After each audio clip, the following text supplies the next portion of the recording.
All right, on behalf of our Arden family, I welcome you to our discussion today on dealing with grief and the holidays. I know that it's a difficult thing as we approach the holidays. So many emotions go with that, and maybe it was even difficult for you to dial in today, but we're grateful that you're here. Look forward to sharing some things with you that may be helpful in your grief process.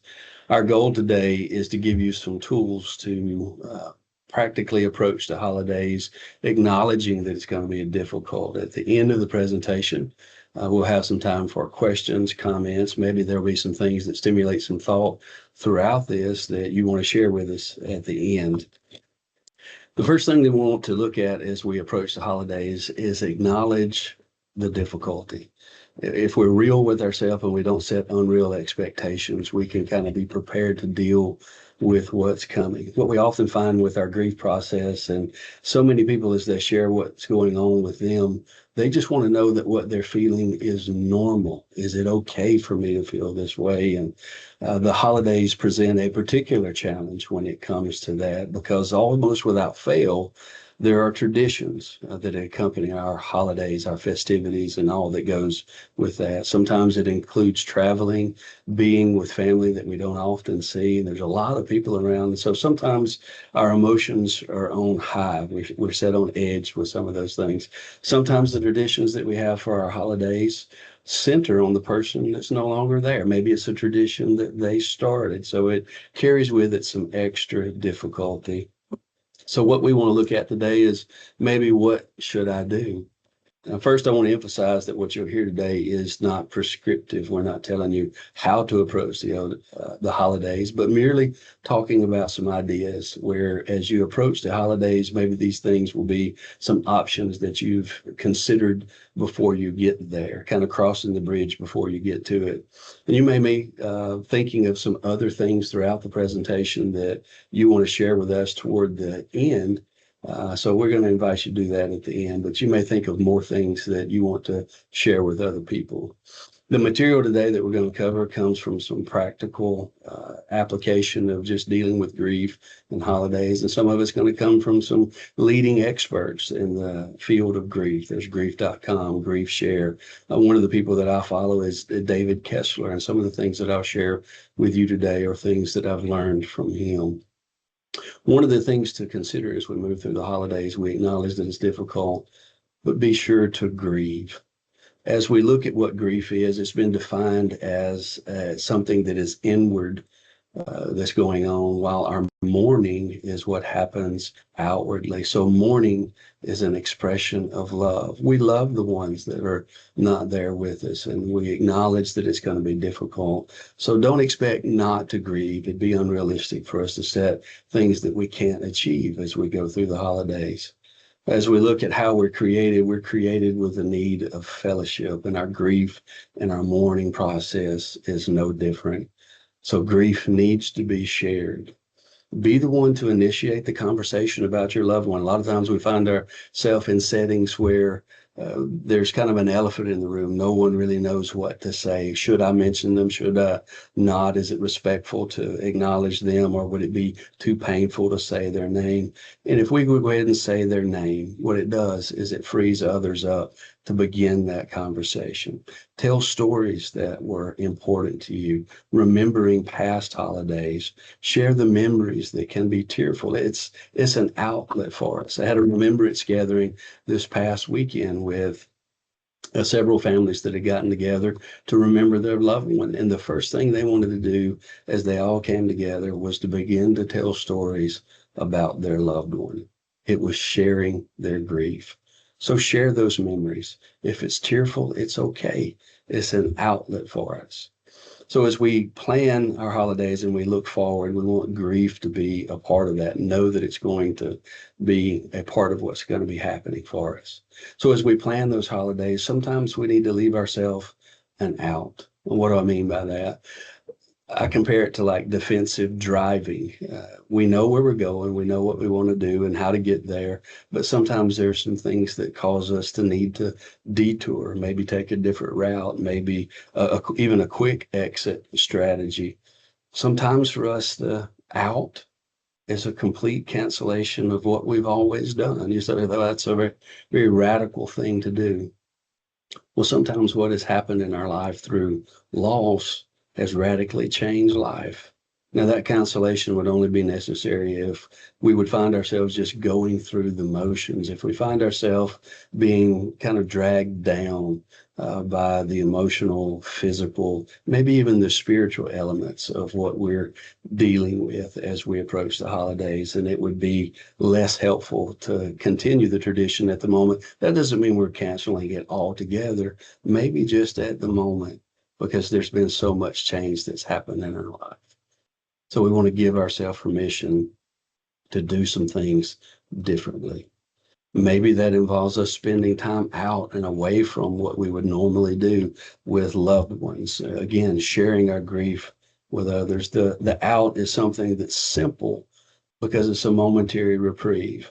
I've watched some coaches through the years with some really skilled athletes coaching in a game. And when they're doing really well, maybe even at the peak of what's going on, pull them out for just one play, pull them out for just a moment so that they can regain their mental composure. Sometimes that's what we need in the intensity of what's going on with the holidays, just to kind of get away from it for a moment. Again, we're grieving. We're not trying to forget. We're trying to heal as we navigate through our grief process. As we go through the holidays, there's a lot that goes on where children are involved. And sometimes we may not observe necessarily what's going on with them. I was at a ministers conference and the speaker was talking about some things that were really important. And he paused in the middle of what he was doing. And he said, "Real quick, I want you to think of 3 people, write their names down." We all thinking, okay, there's going to be an application to this moment. Thought of 3 people. We wrote those names down. And then he convicted us. He said, "How many of those people you wrote down are children?" And out of those hundreds of people, there were only a handful that actually wrote down a child's name. We were thinking about our peers. And we can do that through the holidays. We can think on things and just overlook what's going on with the children. Uh, it's not that we don't consider them people. It's not that we're not considerate of their feelings, but we overlook what they're doing because they may not have the tools to deal with the grief the way that you and I do.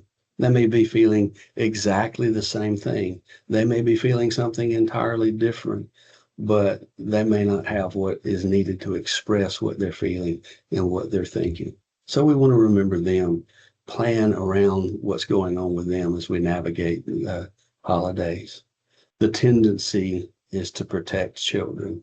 And sometimes in our protecting them, we may create a circumstance where we've really created a dilemma for them.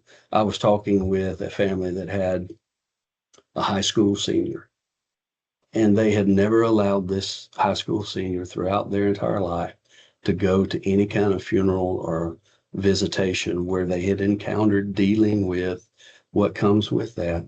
And so their first experience with death, with a funeral, was with their grandfather. And so it was extra difficult for them at 18 years of age, never experienced any of this. All of that was brand new. So as we're navigating the holidays, children alongside us, we want to be mindful of their grief, give them opportunities to express however they need to express what they're feeling. If we protect them from our grief, they may not learn what that looks like. They may think that we're not grieving. They may be offended that we're not hurting. So just what children expect most from us is honesty, and let them have opportunities to express their grief. Support others as you walk through the holidays because they're hurting too. We can get focused on what we've got going on sometimes. When my youngest son was in the second grade, he was struggling with a whole lot of things in school. We did a lot of things at home trying to help him, and we were just failing. He wasn't doing all that great. And then suddenly that changed, and we were very involved in the school. So we were talking with the teacher and say, "Okay, something clicked here. What happened? Did you do something different? What's going on?" And the reality was this: a student had started 3 weeks late into the semester and was behind and had not covered any of the material. And the teacher said, "I placed him next to your son, and your son saw that he was struggling and began to help him. And in helping him, he learned what he needed to learn. So our grief process may be no different than that. As we help others navigate their feelings, as we say things out loud, it gives us an opportunity to gain other perspectives. And as we help others, sometimes it helps others. Helps us as we help them. We want to respect others as we walk through the holidays too. We're making some decisions about our grief process. We need to respect the decisions that they've made, whether they choose to celebrate or whether they choose not to celebrate, whether they change some traditions or add some new ones, whatever it might be. By the way, it's very different as we approach the holidays. As we were preparing and talking about this call and kind of doing some planning and calling our families to tell them what we were going to be doing, I was speaking with a young man that had just lost his mom. This was back in September. And I was kind of narrow in my focus thinking about the holidays. I was just encouraging him, if something comes up and you need extra help, feel free to reach out. We're here. We'll do what we can to help you.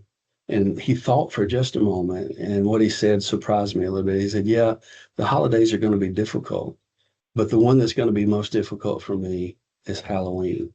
I had not considered that.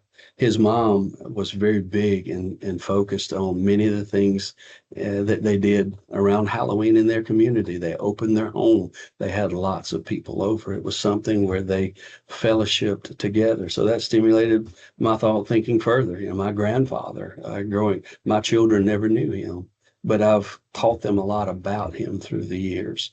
And then our grief process, when we talk about our traditions and those things that are important, the things that were important to my grandfather were Memorial Day and Independence Day. Those were big celebrations because he had an Army background.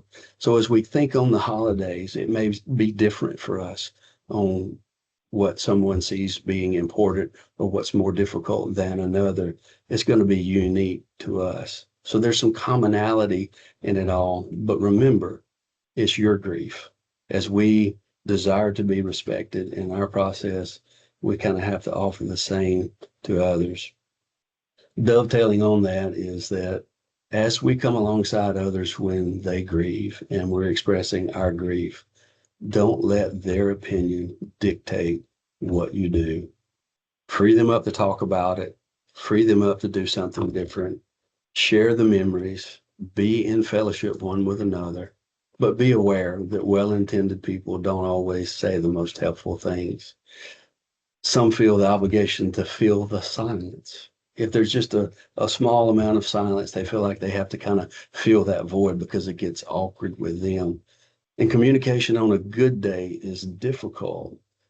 And when we add the emotions that would come with grief and all that goes with that, we can find that it's even more difficult, that the things said may not be helpful. But we have to remember that as we're trying to show ourselves grace, knowing that I'm going to hurt, knowing that it may be okay for me not to be okay today, that I have to be gracious toward others, that I extend that grace to them. And sometimes a non-response to what's been said is the best response. Sometimes we need to express that, that's not really helpful right now and kind of change the subject. Remember, their attempt is to ease your pain, but it's not always successful. So as we come together, that opens the next part of this of being honest in our grief. Be open. Include your loved one as you walk through the holiday. We don't want to just walk through and pretend like they never were apart. Some people set an extra place at the table in remembrance of them.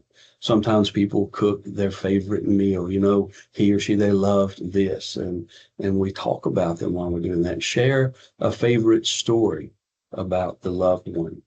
Some people find it helpful to light a candle or do something else that's meaningful to feel like that person is still very much included in what's going on. That our holidays, yes, they've come. Yes, it's difficult. Yes, they're not here, but I don't want to forget them. I want them to be a part because our intention is never to forget.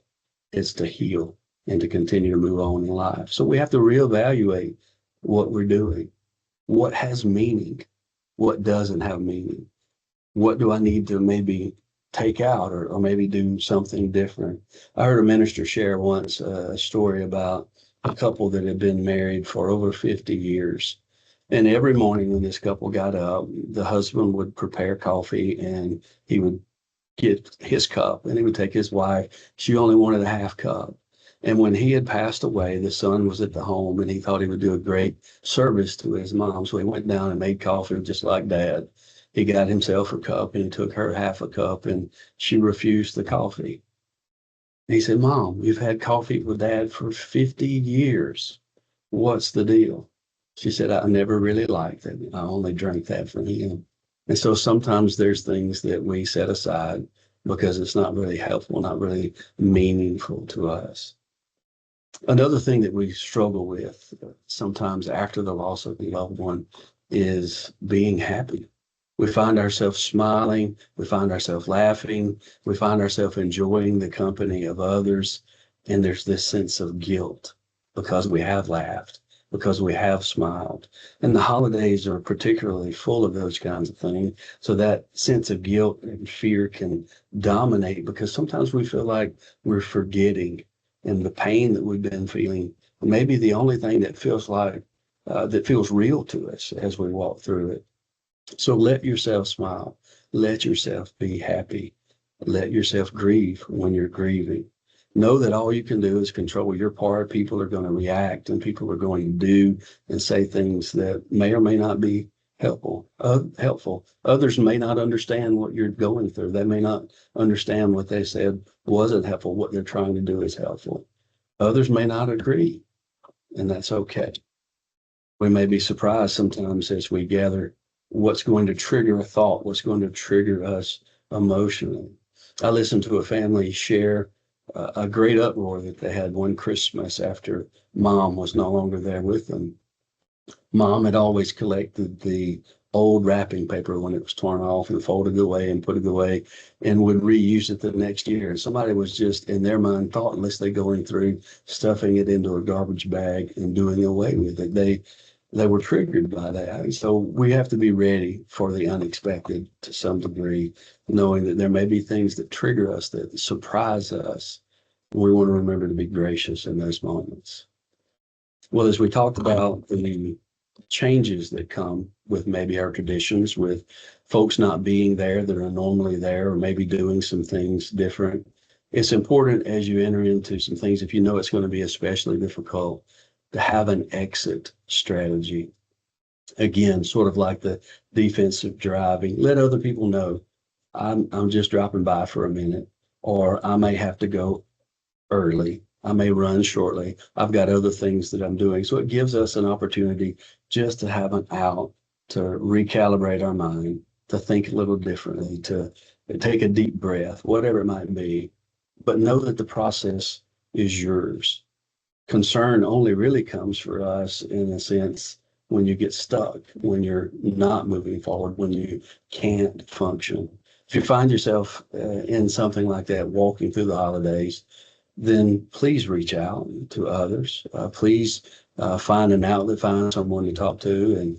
And so our hope today is that we've stimulated a little bit of thought as you move toward the holidays with some things that may be a little unorthodox for us, maybe something a little different. That today's discussion has been fruitful in helping you know, one, that you're not alone and that what you're experiencing is common, though it's specific to you and it's different from person to person in many ways. Now, as we conclude the presentation part of this, what we want to do today is open up maybe for some discussion. Maybe you've had some things that were helpful to you along the way. Maybe you've already made some plans for an out, or maybe doing something different. And again, we're not being prescriptive. Our goal today is not to tell people how they should do it, but rather share what has worked for us, or maybe share some ideas. So for those of you that are on the call now, we're going to open that up for questions or comments or anything you might feel like you need to share today.